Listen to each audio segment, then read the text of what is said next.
Resign now. Two-time presidential loser John McCain's obsessive jealousy of Trump has been on full display since the day our new president was sworn into office. The 81-year-old traitor should have been put out to pasture long ago, but because term limits for U.S. senators don't exist, the dried-up old schmuck has been spending every waking hour plotting on ways to bring Trump down. Several days ago, the brain-rotting old fart came out with his latest asinine claim against President Trump, saying in an interview with Esquire that he doesn't support Trump as president because he doesn't think the president has a set of principles and beliefs. But just days after McCain decided to throw mud at Trump from his ivory tower, a disturbing skeleton from McCain's past is now starting to emerge, proving who really lacks principles in Washington, D.C. The past several weeks have been ridden with sex scandals surrounding many well-known liberals.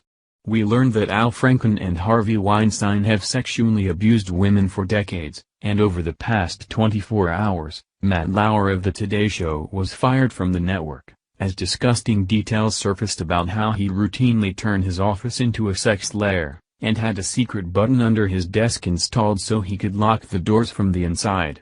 Now it appears as though John McCain is the latest creep to join these sexual perverts, at the same time that McCain hypocritically calls for Roy Moore to exit Alabama's U.S. Senate race.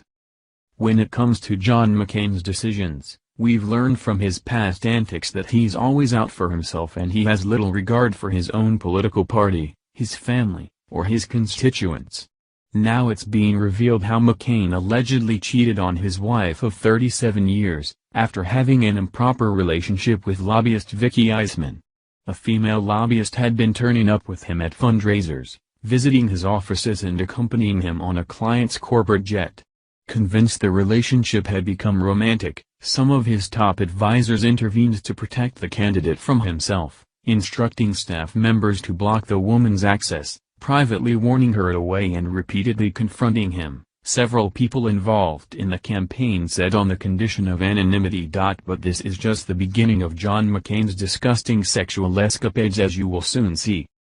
You're probably familiar with McCain's POW story, where in October of 1967, he was shot down and captured by the North Vietnamese and kept as a prisoner of war until 1973. McCain would use his POW story and veteran status to rise to political prominence, where his image as a Vietnam War hero would go on to propel him to be elected as a United States Senator. But the real story is about John McCain's first wife Carol, who toiled and waited for 6 years in torment, not knowing if her husband would ever return home as John McCain was held in captivity. His wife Carol was involved in a terrible car crash that left her disfigured and wheelchair-bound, where she put on a considerable amount of weight. But John McCain would soon discard his first wife like a piece of trash, disgusted with how she now looked. The Daily Mail reported. When McCain returned to America in 1973 to a fanfare of publicity and a handshake from Richard Nixon, he discovered his wife had been disfigured in a terrible car crash 3 years earlier. Her car had skidded on icy roads into a telegraph pole on Christmas Eve, 1969. Her pelvis and one arm were shattered by the impact and she suffered massive internal injuries. Today, she stands at just 5'4" and still walks awkwardly, with a pronounced limp. Her body is held together by screws and metal plates and, at 70, her face is worn by wrinkles that speak of decades of silent suffering. Carol was no longer the famous beauty and swimsuit model that McCain had married in 1965. And he callously kicked her to the curb for a younger wife. McCain divorced Carol and married Cindy just 1 month later. Cindy was not only beautiful and 18 years his junior, but also the heiress to an Arizona brewing fortune. The couple met when John McCain was still married to ex-wife Carol. John McCain married Cindy 5 weeks after his divorce from Carol, who happened to be close friends with the Reagans. Heavy.com reported. John McCain is the last person on the face of the planet who needs to be lecturing anyone about their principles given his shady past involving women.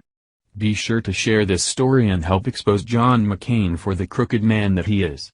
Not only is he a traitor to our country, but he's slimeball in his personal life as well.